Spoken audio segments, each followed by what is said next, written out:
Greetings. Greetings to our morning meditation here in California and other time zones around the world. And there are, they say there's a time and season for everything. And there's a time and season for us to experience ourselves, experience life, without needing to do anything, where nothing needs to be done. And one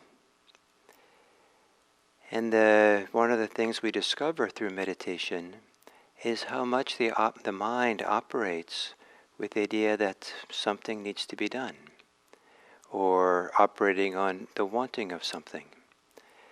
And it's a kind of inherent, maybe not inherent, but it's common in our thinking.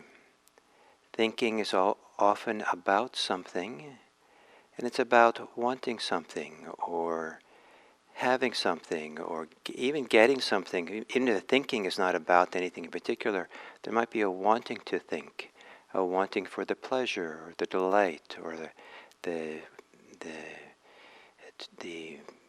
something about thinking. And the experience of thinking, there's often involvement with it. We are involved with our thinking. In meditation, as the mind gets quieter and quieter, we see how much there's a subtle involvement in most thinking. We're leaning into it, we're participating in it. There's desire fueling it, or desire to get away or change something, desire for the pleasure of fantasy. And often there's a sense of self. There's me as the agent, as the doer, operating with the thinking. And from time to time, it's possible to discover that the mind can think without any involvement on our part. And without anything needing, the mind doesn't need to have anything happen. It's just what it does. Thoughts can flow through very peacefully. And for some people, maybe a close example of such a thing is sometime when there's nothing needed of you, you're content, maybe it's time off, maybe you've gone for a walk someplace and to be able to look at a nice creek or a river going by, or laying on the grass on a park and looking up at the sky and seeing the clouds go by. There's something about, or looking at a fire, some people have it, maybe at night, sitting around a campfire looking at the fire, that there's something about watching the ripple of water flowing by, or the waves over and over again falling against the shore, the ocean waves on the shore, or watching a fire, all the different kind of patterns of the flames kind of coming and going, arising and passing, that the mind can kind of let go and relax, and maybe have an experience of the mind is not doing anything or trying to make anything happen. It's not focusing or fixating on any the thing is looking at, but is allowed to just kind of relax and kind of flow with the flowing river, or just kind of be at ease. And there's a profound sense the mind doesn't need to do anything. Nothing to accomplish, nothing to pick up, nothing to name, nothing to describe, nothing to make into anything. The mind might still be thinking, but we're not really involved in thinking. Some people say they're daydreaming, but it might not even be involved in daydreams in the background. And sometimes, just watching the river go by, maybe we don't even know that the mind is thinking. It's just there's so little involved in it. It's in the background. And there's a deep sense of just nothing needs to happen. Everything is safe, peaceful. And this is a profound discovery to really appreciate this capacity of the mind, because it's possible to discover that this can be much more part of everyday life than people allow it to be. And then the mind's capacity to think, this natural capacity to think, can operate just fine in many circumstances to take care of us without us being involved with the thinking, without us picking it up or fixating on it or focusing, trying to do something with the thinking. Thinking can flow through and take care of us, everything that needs to be done in many circumstances. And the mind can stay, the overall mind can stay in this place of peace, of not being involved actively, not being involved with the self. And this is kind of one of the potentials of meditation, is to, in meditation, to work towards a time and time when nothing needs to happen. We don't have to be involved in our thinking. And with that kind of as the North Star, or kind of the context of how we're practicing, maybe we won't invest so much importance in our thinking. We won't believe, we still think, but we might not believe in it so much, that this is where everything is going to be solved and fixed and worked out. Willing to let the thinking recede in importance temporarily so we can have a taste of a mind that operates where in a certain way nothing needs to happen. So it's a process, and so we put ourselves into a meditation posture that begins that process of not doing much. A posture which allows not doing much, but still allows the system, body and mind, to be alert. And sitting still in meditation is symbolic of the movement towards this inner, not much needs to happen. Maybe nothing. The mind realizes nothing needs to happen at some point. But in the beginning, we take a posture that begins putting the body at rest and closing the eyes. And there might be many different kinds of sensations in the body. And for a few moments here, you might feel those sensations where the body feels still. The body feels still and stable. The sensations in the body where the body can begin to relax.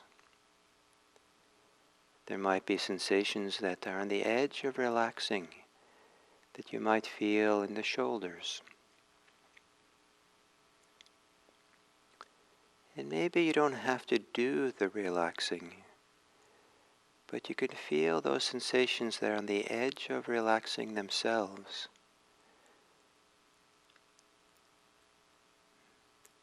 Maybe there are muscles in the belly that are on the edge of relaxing.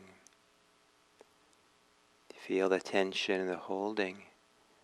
And it might feel like, without you relaxing, that those muscles want to relax on their own, if you allow them. There might be sensations in the face that are on the edge of softening.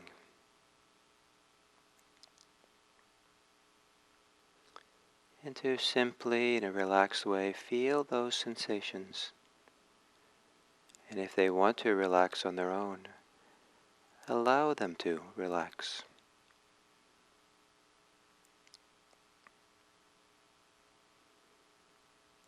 Maybe there are sensations in your back that are on the edge of relaxing. And maybe they don't relax on their own, but it's okay just to feel them for a few moments.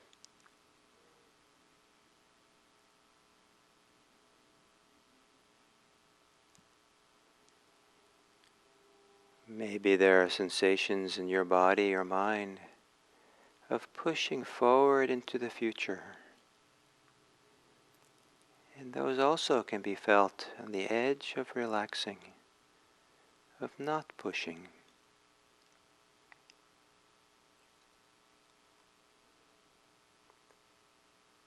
There might be a holding in the whole body, bracing ourselves against life or something. And we can feel that that bracing is also on the edge of relaxing. We're feeling it where you're at the edge of relaxation, release.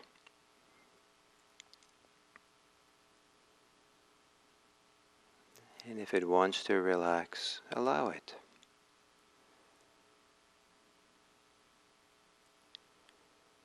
And then with your breathing, are there any sensations in the whole process of breathing that also feel like they're on the edge of relaxing, that they would like to relax as well?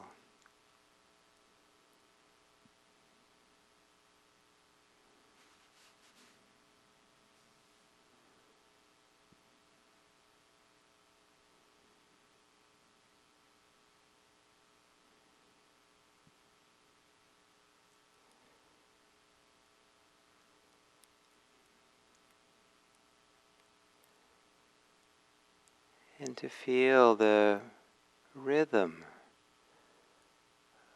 of the body breathing in and breathing out.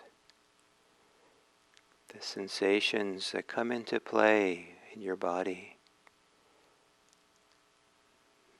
And maybe those sensations are to watch those, to be aware of them.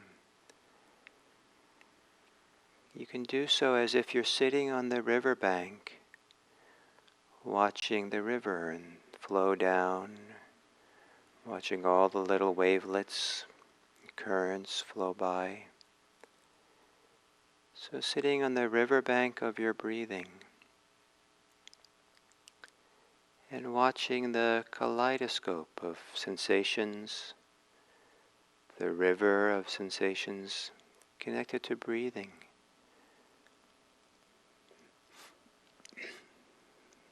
The constant flow of breathing in and breathing out.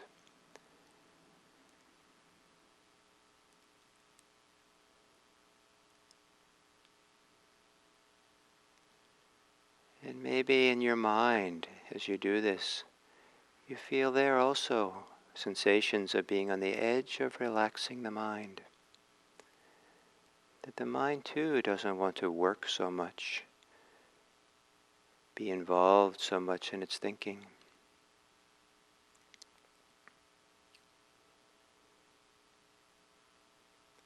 And perhaps to let go, relax the thinking mind, release it, and let go into the breathing.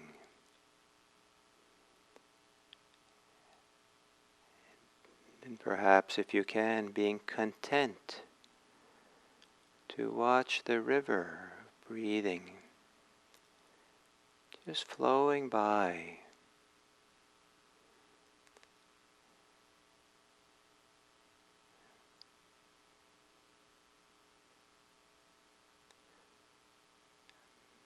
Watching that part of the river of breathing that flows by the present moment.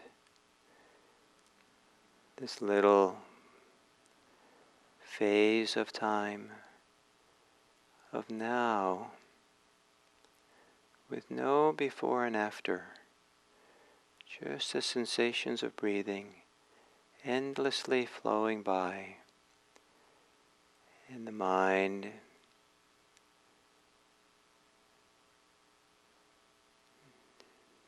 not much needs to happen. Moving towards the mind at rest, at ease, the self not involved, not picking anything up.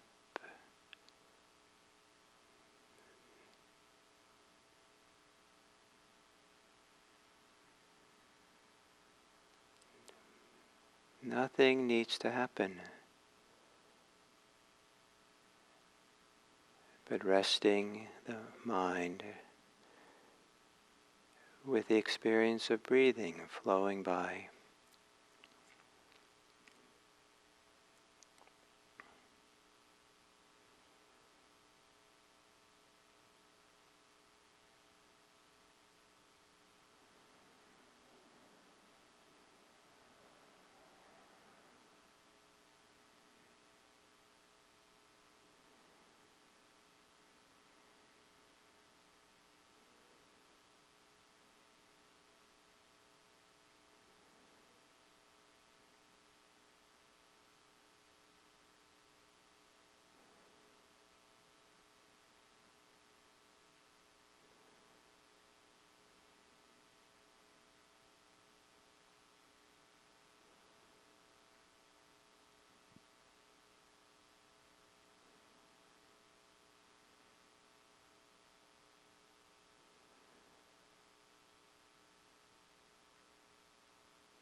noticing if your mind is involved in things that you're participating or engaged or wanting.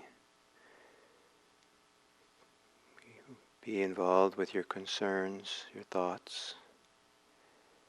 And notice how you might there also where the edge of relaxing is.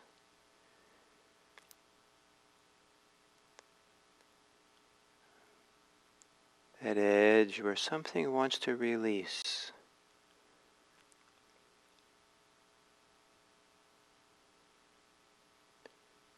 And when things relax or release, there will be a place of nothing needs to happen. Here and now, at this moment, in the release, is the ceasing of anything needing to happen. No willingness for the system, for a moment at least, to just be.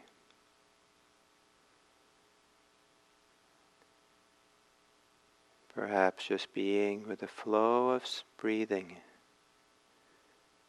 allowing it, almost like the breathing massages you or calms you, or it's like receiving a gentle massage from the insider.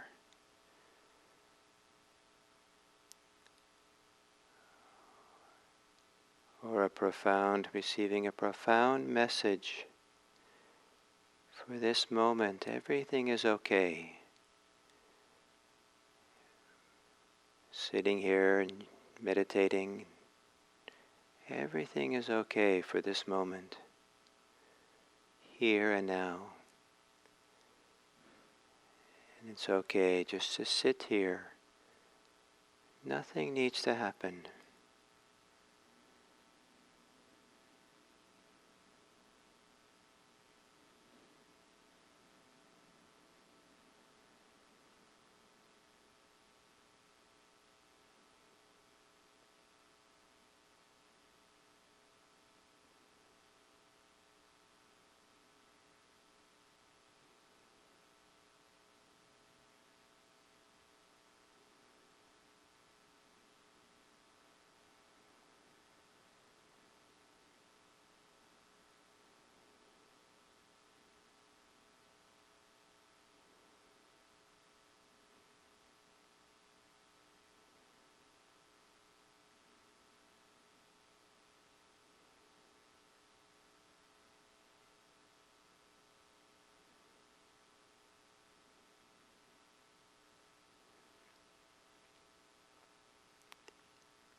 So as we come to the end of this sitting,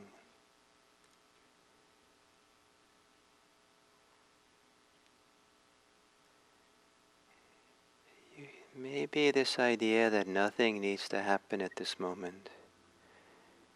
For a few moments here, that no responsibilities, no requirements, no obligations to do anything. That for a minute or two here, to allow yourself, to allow your heart to be at ease or be okay as it is.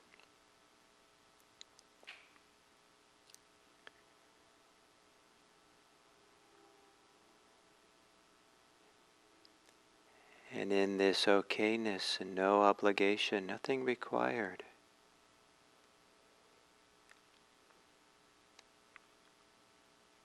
is there some place that you can find within, maybe the edge of relaxation,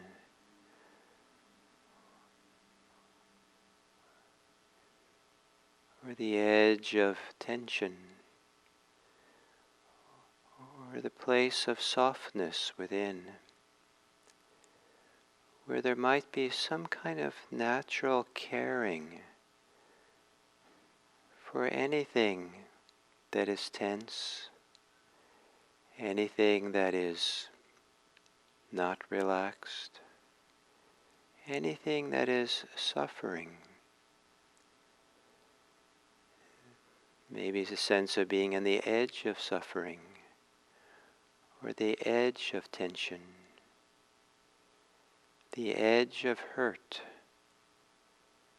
that there might be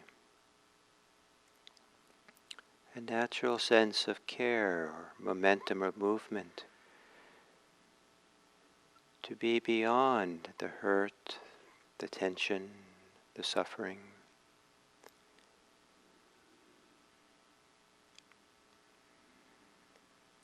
And if we turn our relaxed gaze out upon the world and aware of the suffering of the world, that there too, looking upon the world, then also perhaps there's some modicum, some small place, natural place, no requirement, no duty, no obligation, but a very simple caring for the suffering of the world, caring for the hurts that other people experience, the fear, the danger that people have. And what's it like to experience it, the suffering of the world? Is there a place inside, or an edge of a place inside, where it's not you caring, but the natural or a place of not self that cares for the world? It may be a place of love or compassion, or maybe a place that can feel the potential of freedom.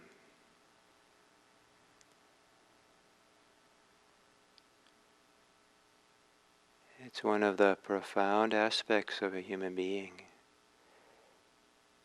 is that source within that can care for the world without it being a job or requirement, or something that evokes tension or stress itself, but a very simple, hopefully ordinary capacity to care. And as we come out of this meditation, May this potential we have to care for the world in simple and easy ways, may it become a force, a power of its own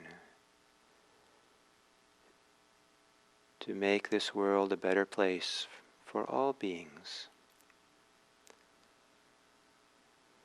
May the deep feeling of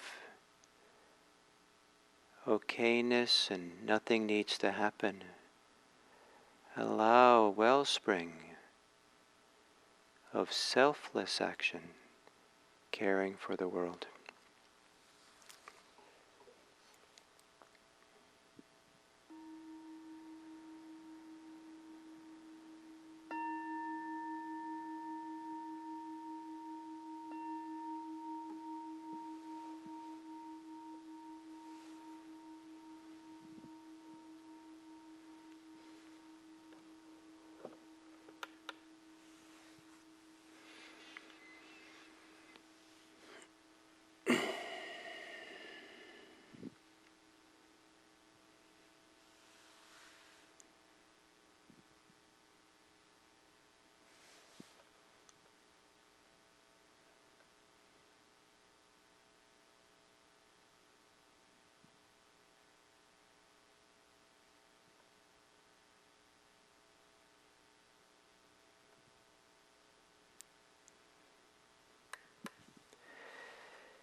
So the topic for the beginning of this week-long series of talks is the doors of liberation.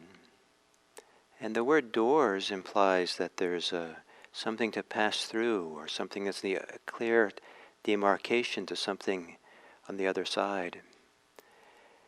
And this idea that it's also an idea there's a clear, complete going someplace. It's not partial. So it's not partial freedom. It's kind of a full freedom, full liberation that's possible. And it's said to be 3 doors to walk through or to move through that different people, for different reasons, different doors open for them. As the movement to this more complete experience of liberation can happen, that for some people it's the door of the signless, door that has no sign, no attribute. For other people, there's the door of wishless, having no desire.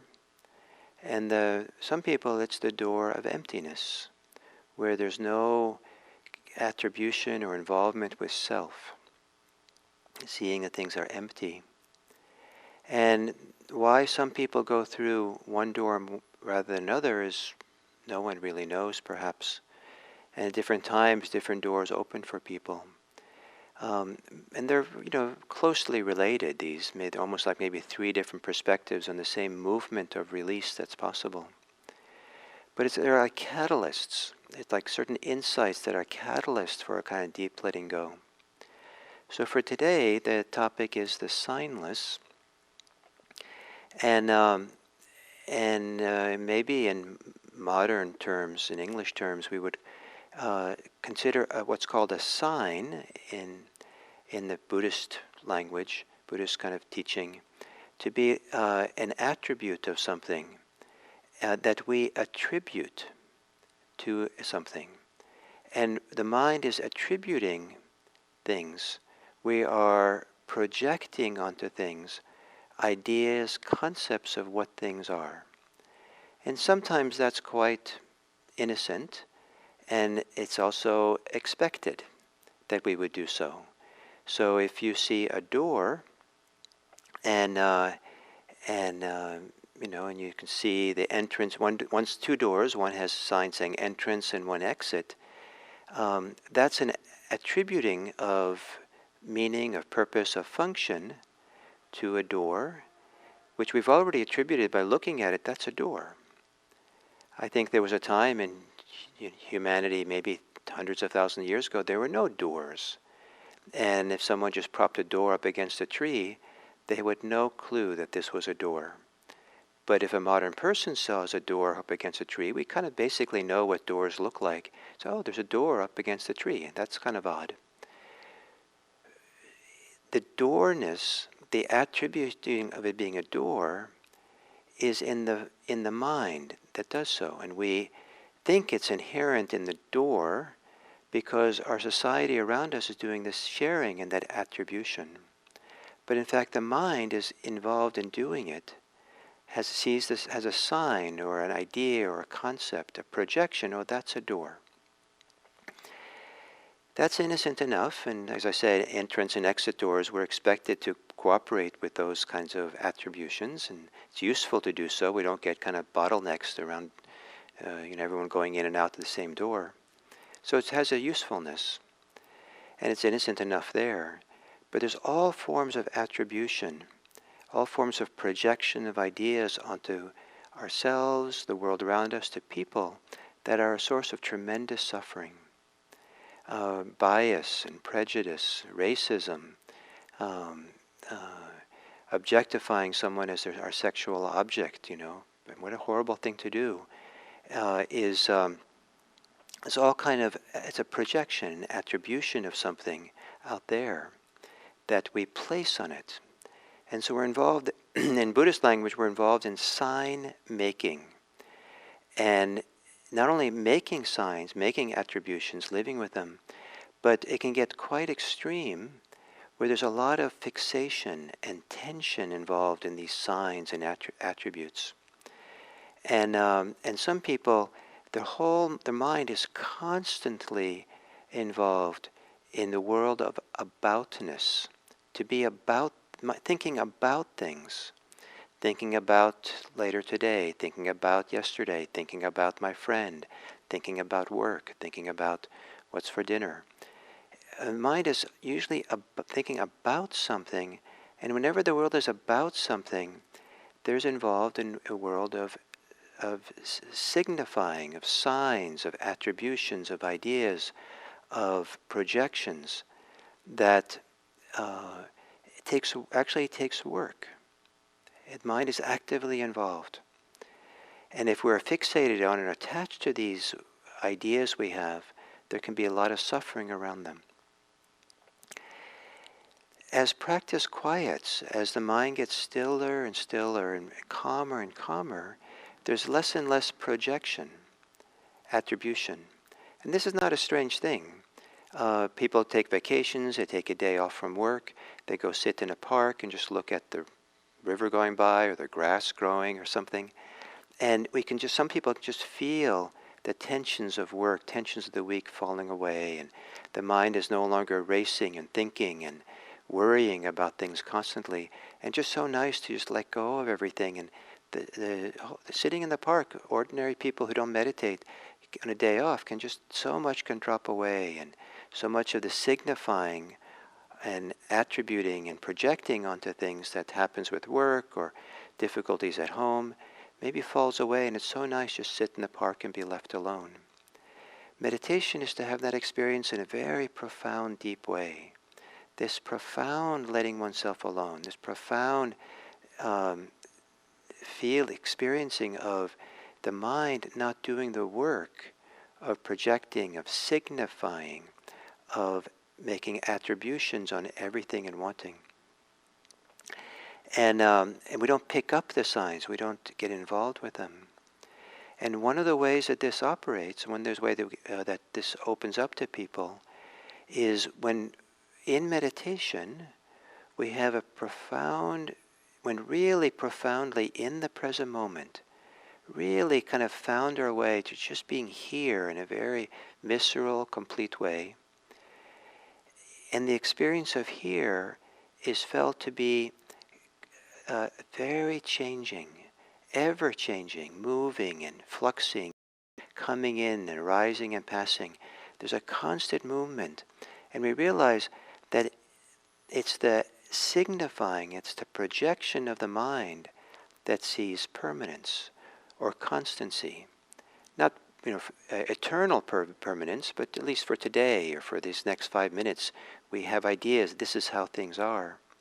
But when we see everything moving and changing and fluxing, at some point the mind realizes that its movement to signify, to project, to have a fixed idea of things, is not really accurate in the moment. It doesn't really land anywhere. Things are constantly shifting in such a way that by the time that we have attributed or interpreted something as being this is how it is, put a name on it or label on it, it's already shifted and changed to something else. Our perception, our experience, the constant shifting nature of perception. And this sounds like being very busy. It's very relaxed. It's like looking at a river going by where the current and the wavelets are constantly moving. And it's that constant movement which kind of is so deeply relaxing. So to have that experience in meditation with a lot of stillness and quiet, at some point, for some people, the mind lets go of its tendency to project, to attribute names, to attribute concepts, to attribute signification, to what that flowing, changing nature of phenomena is. And that movement of signifying, of having signs, releases. And that feeling of release, it can be quite compelling for our whole system. And something very deep just lets go. Deep holding, deep attachment. And then a person has gone through the door of the signless. And that's kind of nice. And one of the things that's nice about it is to realize that we don't have to be so involved in constantly with our thinking, our signifying, our attributing, our projection, that the mind can take care of us quite nicely when the mind is free, without us needing to ride or be intense, fixated on what we're thinking about. And I'll end with this kind of metaphor for this.